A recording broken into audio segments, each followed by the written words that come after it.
समुद्र मंथनातून अलक्ष्मी देखील बाहेर आल्या हेही मी सांगितले. वय त्याचं काय? तुझ्याकडे अलक्ष्मी येऊ शकतात. ह्या लक्ष्मी देवींच्या बहीण माझ्याकडे आल्याच तर त्यांच्यासाठी काय करावं काय कळना झालंय मला. त्यासनी काय आवडतं काय नाही आवडत हे बी ठाव नाही मला. पर असू दे, मी आपलं माझ्या परीनं महाराज म्हणलं तसं त्यांचं स्वागत करन.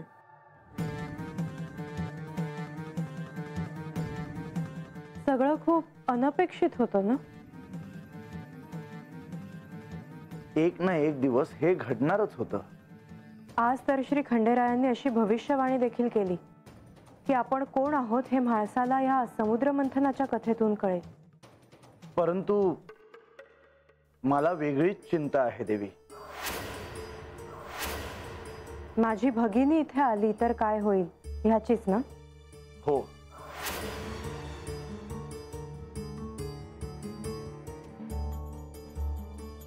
आता कुठे सगळं सुरळीत होतंय.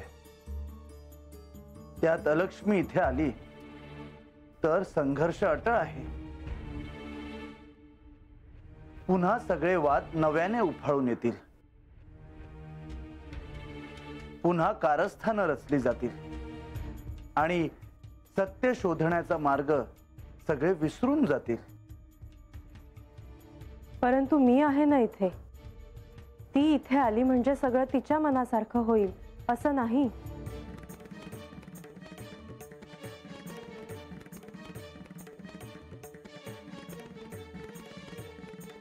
म्हणजे संघर्ष आलाच. आजपर्यंत आपण संतुलन राखून होतो. श्री म्हाळसादेवी असो किंवा बाणाई असो, आपण कुणा एकीची बाजू कधीच घेतली नाही.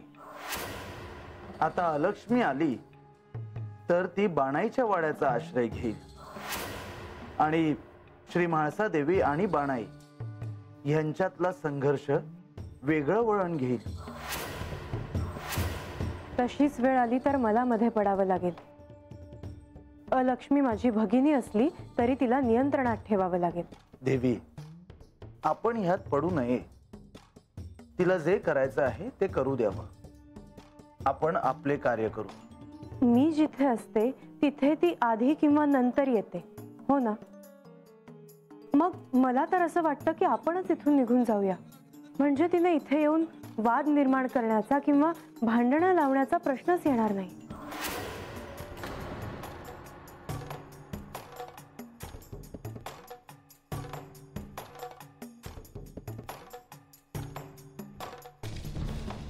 हा देखील एक पर्याय आहे. परंतु आपण जर इथे असलो तर परिस्थिती नियंत्रणात राहील आणि जर आपण इथे नसलो तर मात्र अलक्ष्मी जो गोंधळ घालेल त्यामुळे समस्या आणखीन वाढतील. मग आता काय करावं? अजून हातात वेळ आहे. आजच त्यावर बोललं पाहिजे असं काही नाही. हो, परंतु दिवस असेच निघून जातील आणि ती पुन्हा येईल. आणि आपण कोण आहोत हे म्हाळसाला कळल्यानंतर आपण काय आणि कसं करायचं याचा विचार देखील केला नाही. आत्ताच सगळ्या गोष्टींचा विचार करायला नको. पाहूया काय करायचं ते.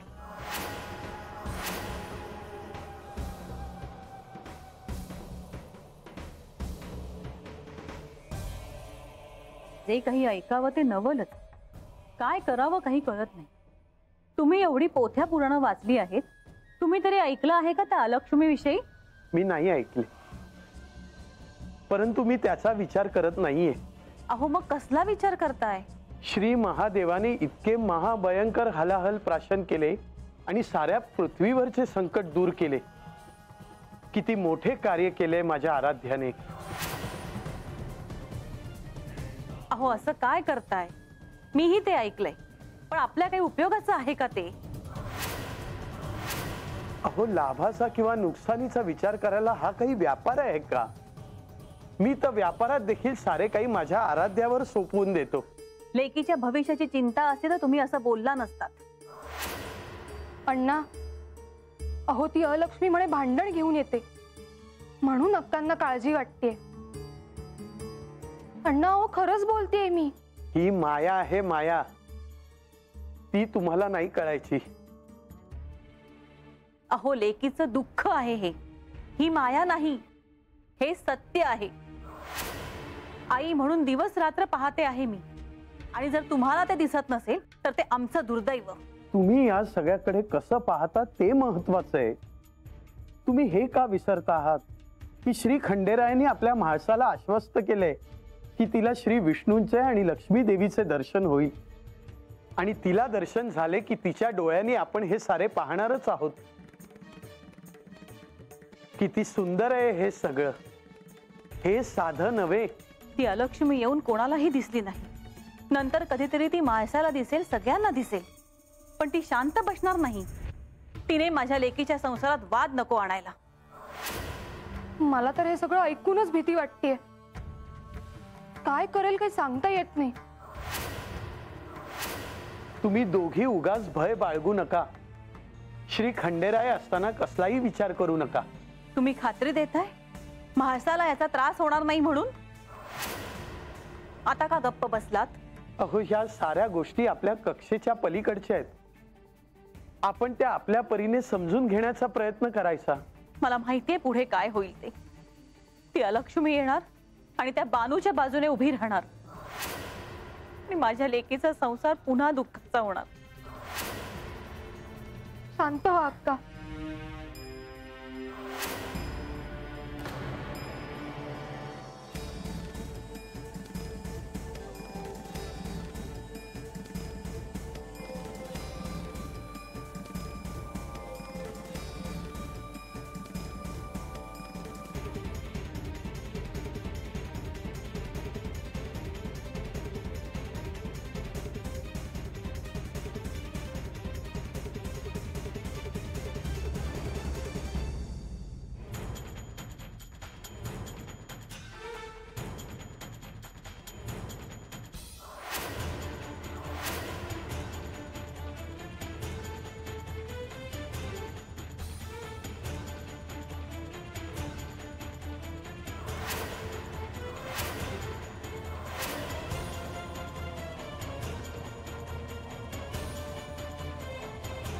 या आत या.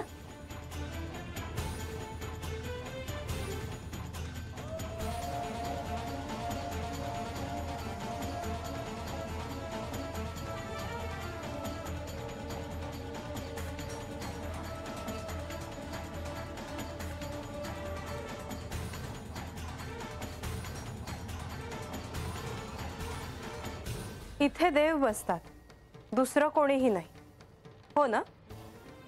वय जी.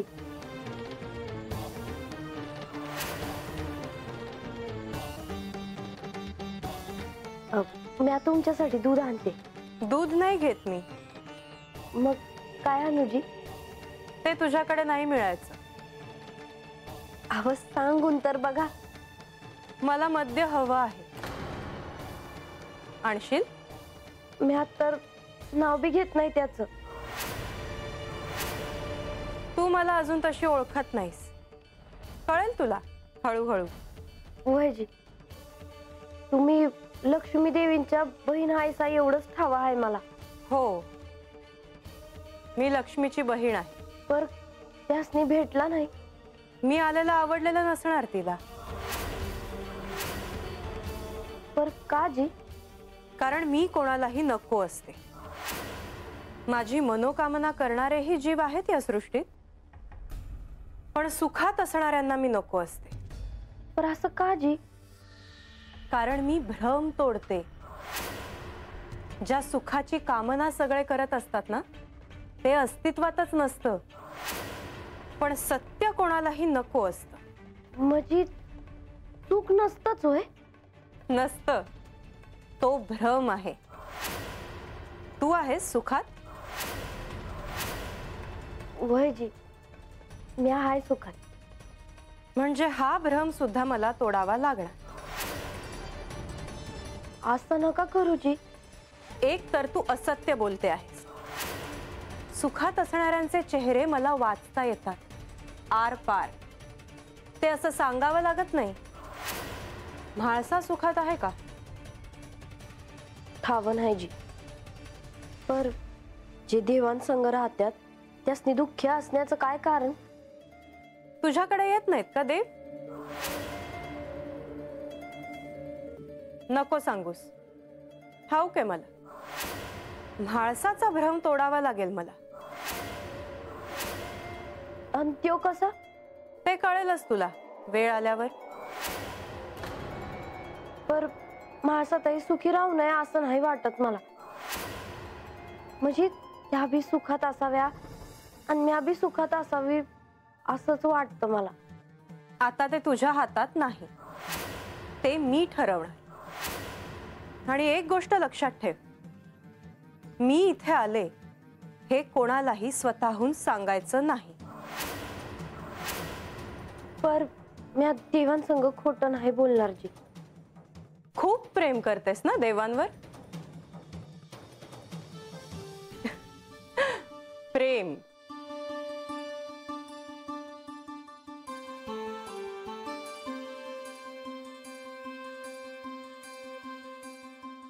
हे प्रेम वगैरे असं काही खरं नसतं.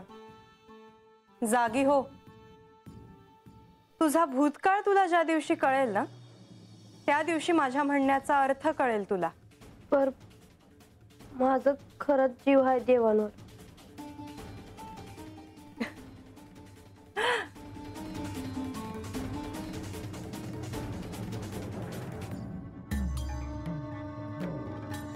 प्रेमात असणारी माणसं असंच बोलतात. वाईट वाटतं मला. त्यांना कसं समजवायचं हा प्रश्न पडतो. मला आता तुमची भ्या वाटायला लागली आहे. सुखाच्या कल्पना मोडायला लागल्या ना की असंच होतं माणसांचं. घाबरू नकोस. सत्य सांगण्याची माझी पद्धत वेगळी आहे. त्यात प्रेम नाही, वेदना आहे, दुःख आहे, आणि ती तशीच असावी ह्यावर मी ठाम आहे. म्हणूनच श्री खंडेरायांनी मला प्रवेश दिला या गडावर. माझं अस्तित्व आहे आणि ते अमान्य करत नाहीत. जी चल येते मी. अहो आत्ताच आलासा लागलीच निघालात वय. मला कोणीही थांबवत नाही. तसं नव्ह, पर वाईस जरा थांबलात तर मी आलेच.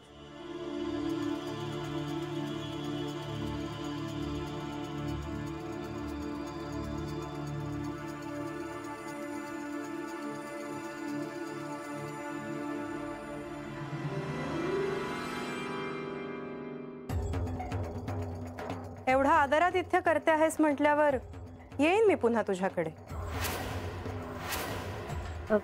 होय जी, नक्की या.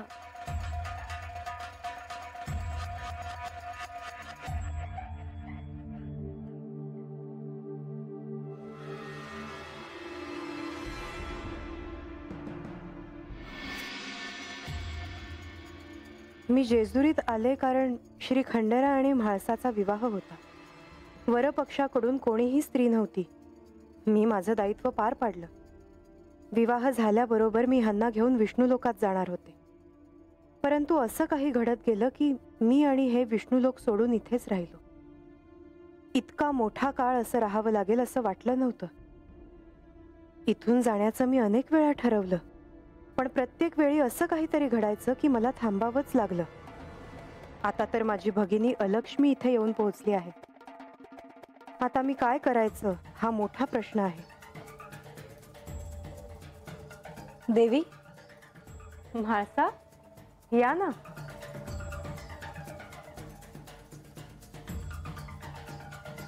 खूप उशीर झालाय, पण मला तुमच्याशी बोलावंसं वाटलं म्हणून मी आले. मला बरं वाटलं तुम्ही आलात. आज सगळ्यांनी एकत्र भोजन घ्यावं अशी माझी इच्छा होती. अहो मग मला सांगायचं होतं.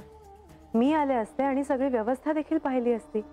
कोणाचीही जेवायची इच्छा नव्हती. सगळे विचारात पडले आहेत. का? काय झालं? अलक्ष्मी आली होती तेव्हापासून. श्री महालक्ष्मींची भगिनी आहे ती. तिचा एवढा विचार काय करायचा? आख्यानात तिच्याविषयी जे सांगितलं त्याच्यावरून ती कोणी साधी देवता असेल असं नाही वाटत मला. हलाहल म्हणजे तिला अशी उपमा दिली आहे, ती येणार म्हणजे काही साधे नाही. ती म्हणजे संघर्ष, वाद. तिचे जर असे स्वरूप असेल तर ती हे सोबत घेऊन येणार. आणि स्वाभाविकपणे सगळे यामुळे अस्वस्थ झाले आहेत. परंतु प्रत्यक्ष श्री खंडेराय इथे असताना तुम्ही चिंता करण्याचं कारणच नाही. असं कसं देवी? तिच्या पुढे त्रिमूर्ती देखील काही करू शकले नाही. आख्यानात ऐकलं ना, यांनी हलाहल प्राशन केले होते. हो, परंतु ह्या सृष्टीत ज्याचं जे कार्य असतं ते तो करत असतो. अलक्ष्मीच्या असण्यामागे देखील काही प्रयोजन असेल. तिने इथे येऊन काही संघर्ष करायला नको.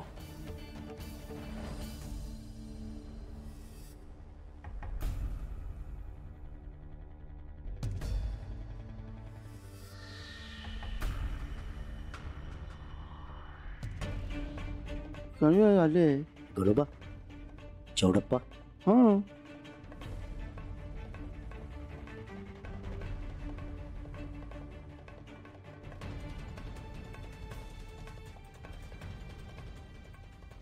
तुम्ही अजून गेलं नाही वय? नाही, आता निघालोच होतो मी. आख्यान झालं आणि कोणी बी काय बी बोललं नाही बघा. समधीकडं जणू शुकशुकाट होता. होय हो, गडावर बी समधीकडं तसंच आहे बघा. कुणी बी कुणाशी बोलत नाही. समधीकडं नुसतं शांत शांतच आहे. अरे राघोबा, देव तर असणारच ना. अरे आपलं देव म्हणजेच महादेव, देवांचं देव. अरे समध्यासनी त्रास होऊ नये म्हणून ईश प्यायलं ते ईश प्यायलं आणि कुणासनी बी काय बी त्रास झाला नाही बघ. अहो पण तो त्रास देवाच झाला ना व. खरं तर आपलं देव आहे ती म्हणून आपण आहोत. वयजी, नाहीतर समजच संपलं असतं. म्हणजे ते महाराज म्हणतात ते काय ते, हा सृष्टी बी संपली असती. हा राघोबा जी, अरे तवा देवासनी जो त्रास झाला असेल की नाही ते आपल्याला कवा बी नाही कळणार बघ. नारद मुनी म्हणतात ते अक्षी खरं आहे. आपलं देव का नाही खरंच लई भोळ आहे ती. अरे आपल्या भक्तासनी कवा बी कुठला बी त्रास होऊ द्यायचं नाही तिथे. कवा बी कुणाला बी काय बी कमी पडू द्यायचं नाही ती बघ.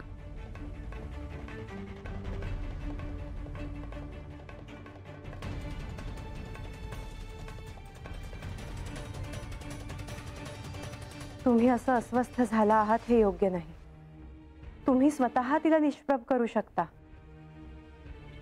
पण मला अजून ती दिसली देखील नाही. श्री खंडेरायांनी तुम्हाला सांगितलं आहे ना ती तुम्हाला दिसेल म्हणून. पण त्याआधी तिने इथे येऊन काही गोंधळ घालायला नको. असं काही होणार नाही. तुम्ही निश्चिंत राहा. तुम्हाला अलक्ष्मी दिसली का? मी नाही पाहिलं तिला.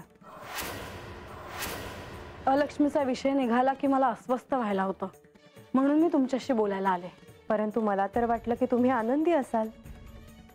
का असं काय घडलं आहे? अहो, असं काय करता आहात? श्री खंडेरायांनी तुम्हाला सांगितलं आहे ना की श्री विष्णू आणि श्री महालक्ष्मींचं स्वरूप तुम्हाला कळेल. ही आनंदाची गोष्ट नाही का? निश्चितच मला आनंद झाला आहे. पण अलक्ष्मी आल्यावर मला अनेक प्रश्न पडले. तिने जर बानूच्या बाजूने जाऊन तिला सहाय्य केले आणि बानूने श्री खंडेरायांना माझ्यापासून हिरावून घेतले तर? आम्ही सगळे आहोत ना तुमच्यासोबत. आम्ही असं काहीही होऊ देणार नाही. खरंच? खरं तर मलाही खात्रीपूर्वक नाही सांगता येणार म्हाळसा. परंतु ह्या क्षणी तुम्हाला दिलासा देणं माझ्या हातात आहे.